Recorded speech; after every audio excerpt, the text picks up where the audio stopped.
हाय ମୁଁ ପାର୍ଥ ଆଉ ମୁଁ ସୁବୁ ଆଜି ଆମେ ତୁମକୁ पिज्जा 2 मिनट रे बनेवा शिखेबे। डोमिनोज हो कि रेस्टोरेंट भी बहुत बढ़िया पिज्जा एमाने कुन्नी हाथ में आज प्रस्तुत करिसेंती। तेबे चलंतु जल्दी जल्दी देखिबा। प्रथमे जो पिज्जा वे सेटा आपनको सब सुपर मार्केट रे मिली जिवो।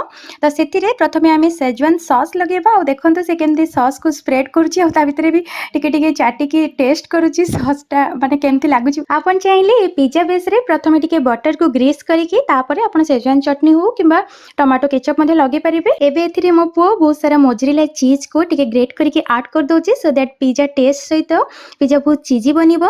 एटी मो पाखरे जहाँ भी वेजिटेबल्स घरे थिला तो से सब वेजिटेबल्स को मो काटिकी माने छोट छोट खंड करके दे देची। तो सेथरे मो onion capsicum tomato and paneer देची। आपनको ऊपर पूरा माने आपन चाहिए नॉन वेज पिज्जा मध्ये बने परिबे किबा मशरूम मध्ये ऐड करि परिबे। एई खरा छुट्टी रे छुआ माननको छोट छोट किचन काम सिखेबा हो किबा सिंपल खाद्य बनेबा मो तांको सिखाए ताकि आगो को जेते बेले से माने हॉस्टल रे रहिबे किबा बाहर पढ़िबे जीवन माने बड़ दायित्व से माने नहीं पारिबे। से मानकर आत्मविश्वास मध्ये बढ़िबो। एंड किचन रे केवल खाद्य नुहे माने सहिष्णुता हे गला रेस्पोंसिबिलिटी पेशेंस एवं लव मध्ये शिखि थांती। अजथा मोबाइल देखिबा किबा स्क्रीन को मु अवॉइड करके से मानको ए सब छोट छोट जिंस रे इन्वॉल्व कराए ताकि से माने किछि शिखि पारिबे। एंड मो सहित किचन रे काटिथिबा समय से मानको पई आ मो पई गोटे बहुत बढ़िया मूल्यवान स्मृति कि रहइबो। बहुत बढ़िया से पिज्जा को सजेला परे ऊपर आउ टिके मोजरेला चीज एवं ऑरिगेनो और चिली फ्लेक्स टिके ऐड करके बस आमे माइक्रोवेव रे रखिदबा।